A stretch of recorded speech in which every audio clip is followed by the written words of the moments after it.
Class 103 Speed control of slip ring induction motor by static variation of R2.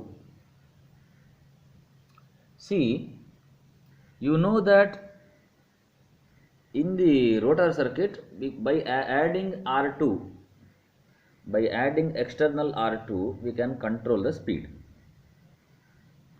Okay, that will actually increase the losses. Okay, there will be losses, that is okay. Still, if you want to control, okay, you can control.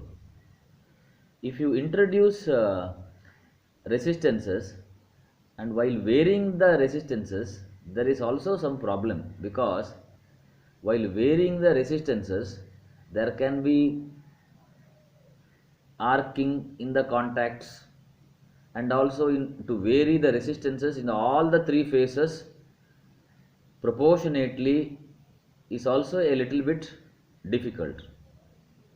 So the static variation solves this problem.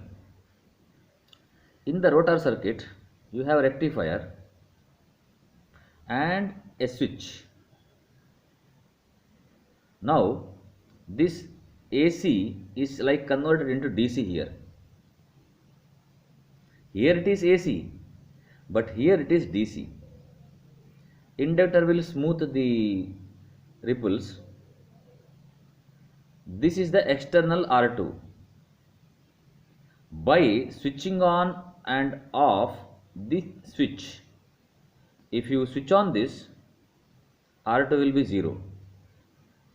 If you switch off, there is R2, means external resistance R. So if switch is on, it is as good as there is no resistance, because it is like slip rings are short circuited. So you can introduce R by opening this. You can eliminate this by switching on this. So during on R will be 0. During off time of the switch there will be R. In this way you can control the resultant external R2. If duty cycle is 50%, you have R2 value introduced, R by 2 value introduced into the rotor circuit. Okay.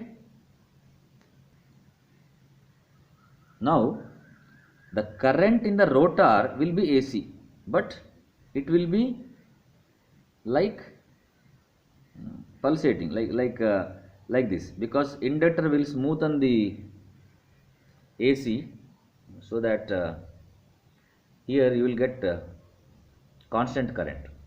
So in the rotor current will be like this in any one phase. Small ripples will be here.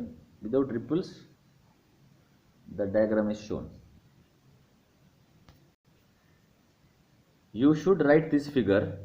If possible, write this. No need of this figure.